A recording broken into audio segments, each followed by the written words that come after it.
everyone, and welcome to Axcess Baseball Weekly. I'm your host, Vinny Masana. We have a very special guest in the house tonight. We have Dr. Luga Podesta. Dr. Luga Podesta is the Director of Sports Medicine at St. Charles, and he also worked in Major League Baseball for 16 years with the Los Angeles Dodgers and 3 years with the Los Angeles Angels as a head team physician. So, Doctor, first of all, thank you for your time. Thanks for coming on the show. Vinny, thank you for having me. No problem. So let's talk about baseball a little bit. You have a lot of experience working with pitchers, ball players in general. So, being in the Northeast, do you see like there's been an epidemic of arm injuries over the last few years? I think throughout the country, not even just on the East Coast, that there's an epidemic. I thought it was only on the West Coast before I got out here a year and a half ago, and then when I got out here, I was really surprised. It's just as bad here as it is on the West Coast. Really? You know, typically we used to see a difference between cold weather cities or states and warm weather states. Where we see arm injuries from was if you can throw all year round, that predisposes you to getting an injury just from sheer repetition and the number of throws that you make. But with the advent of enclosed facilities on the East Coast and playing indoors, Kids are throwing just as much, if not more, and we're seeing the same injuries. Now, one question I had, being that the first part of the season is extremely cold. I mean, a couple weeks ago it was 23 degrees. Some of these teams were playing. Does that predispose arms to more injuries as well? I think the weather predisposes a lot to injury. If the particular thrower is not warmed up properly and the muscles are cold, throwing or doing anything, even swinging a bat with a cold muscle, or sprinting to first base for that matter, you're susceptible to pulling a muscle, straining a ligament, and I think just not being able to warm up properly is really detrimental. And that's really regardless of position, so not even just pitchers. Sure, it doesn't matter. You can go in as a pitch runner. We see guys that explode out of the batter's box. Boom, they're halfway down to first base, and boom, they pull up lame, pulling a hamstring with that sprint because they're cold most of the time. So it's very important that they're warming up adequately. Sure, and here, especially with our throwing athletes and the pitchers, I mean, they really have to take extra effort to stay warm. Whether they put a jacket on, or put a sweatshirt and a jacket on in between innings, or move around, some light tossing maybe before they actually go back out, if they can, but they have to try to stay warm some way. Now, one of the hot topics this year has been the newly instituted pitch count. So let me get your thoughts a little bit on that for our audience that don't know. The high school pitchers now have a 105 pitch limit during the regular season and 125 during the playoffs. So. Right. I actually think is it 125? I thought it was more than that. But I think it's a great start. It's not enough, though. And the way, if you really look at the high school rules, the way they came down in New York State, it's not by age. It's actually by whether you're a varsity player or a JV player or a middle school player. And that kind of has issues just inherently in there, because you can have an 8th grade kid pitching on the varsity, and he's not even skeletally mature yet. Yeah, great point. So that's a tremendous amount of throws that this young thrower is going to throw. And as time goes on during the season, their pitch count actually goes up for the playoffs, which theoretically, if you think about it, is counterproductive. You should actually be less, because they're already at a point where they're throwing too much. The other issue that I see is that the days off or the rest period in between. They don't define that, and that's bad, because you can throw under the number today, you can go back out tomorrow and throw under the number, and go out the next day and throw under the number. Yeah. And still, if they consider just one night's rest, if you pitch today and you're done at 5 o'clock, you take the rest, you go back out on the mound tomorrow, you really didn't get much rest at all. Or if you come close to that limit, you're not really getting that much rest. So they really have to define those shortcomings with this. It should be at least a complete 24 hours. And that's not even factoring in breaking balls and max effort pitches. So it does seem like there's and they have all kinds of different things in there that between when that last pitch comes, and if you finish the inning and you don't finish the inning, and things like that.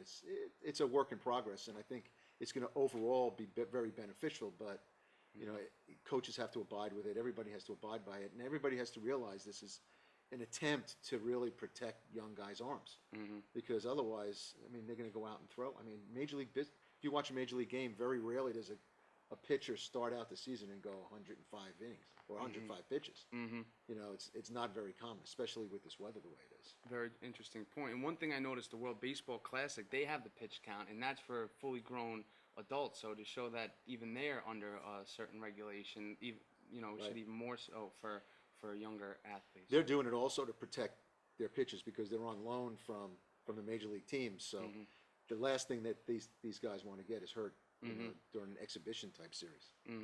Now, one thing that just popped into my mind, you started in Major League Baseball in 1990. Just from in that 27-year period, do you feel like they've been more conscientious at the big league level of harnessing these young arms?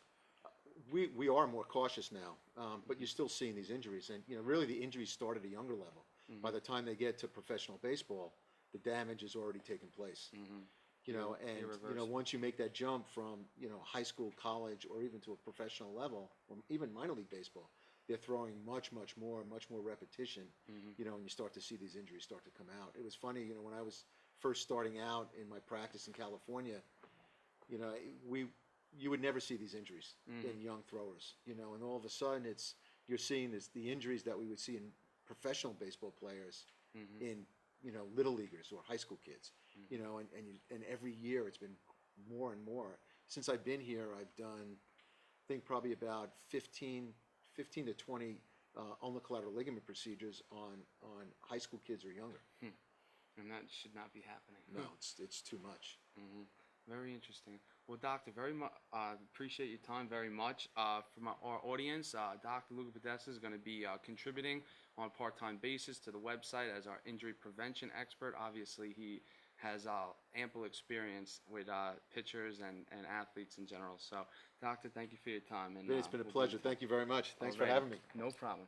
All right, we're going to take a quick break for a message from our sponsors, and when we come back, we'll discuss the top storylines from this past week. This episode of Axcess Baseball has been brought to you by St. Charles Sports Medicine, at the heart of health.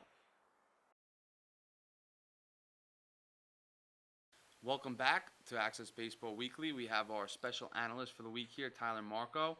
Tyler was at a couple games this week, and we want to get his take on the state of Long Island baseball. So today it was a big doubleheader between two conference rivals, Old Westbury and Farmingdale State. They got a lot of history together. There was a split today. So what were your takeaways from? We'll start with Game 1, a 10-9 victory from Farmingdale. Well, the two of them definitely didn't disappoint today. It was a low-scoring game to begin. No runs through the first 3 innings. But in the fourth, things really start to open up when Farmingdale put up a 5 spot. Not to be outdone, though, Westbury decided they wanted to come back, put up 4 right afterwards. And that really just speaks to the state of both of these teams. I mean, they won't give an inch. You know, one team scores 5 runs, and that means nothing. The same thing happened in the Skyline Conference Championship last year, actually, when Farmingdale took a 5-run lead in the first inning, and St. Joe's came right back. It always seems like in that conference, there's a lot of tight-scoring games, and same thing happened today, like you said. So they scored 5. Old Westbury fought right back. Westbury ended up actually taking the lead in the later innings until the 8th when Farmingdale put up another 5 spot. They scored all their runs in 2 innings. Could be a little worrisome scoring so much in bunches, but worked out today. Westbury almost did come back, though. So they took a 10-7 lead going into the bottom of the 9th.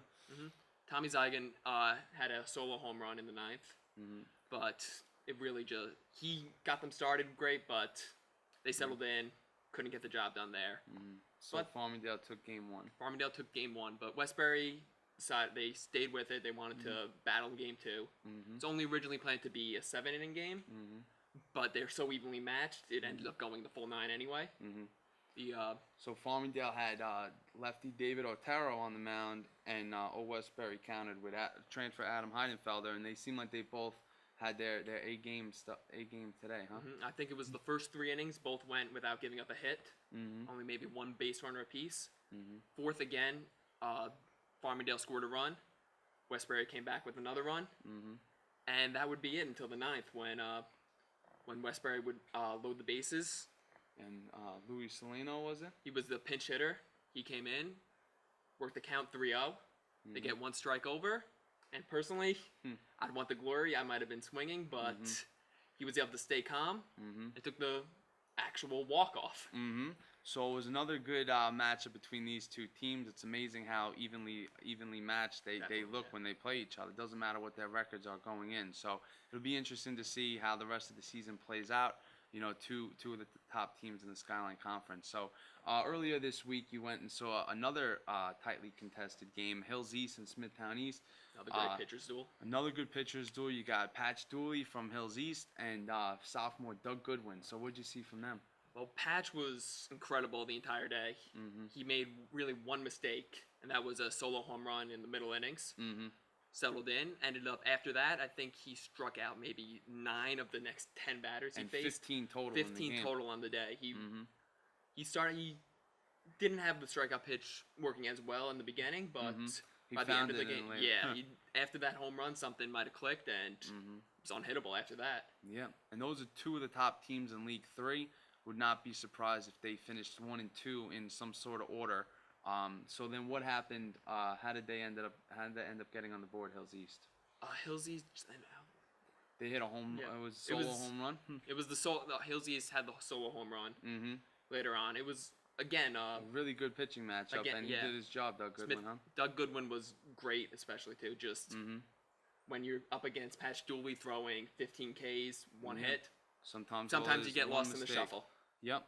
So another good week of Long Island baseball. Luckily, the weather didn't interfere too much, although the rain did have something to say about it. So this week, make sure to keep it locked in on accessbaseball.com. Also, follow along on our Twitter, Snapchat, and Instagram feeds. Thank you for tuning in.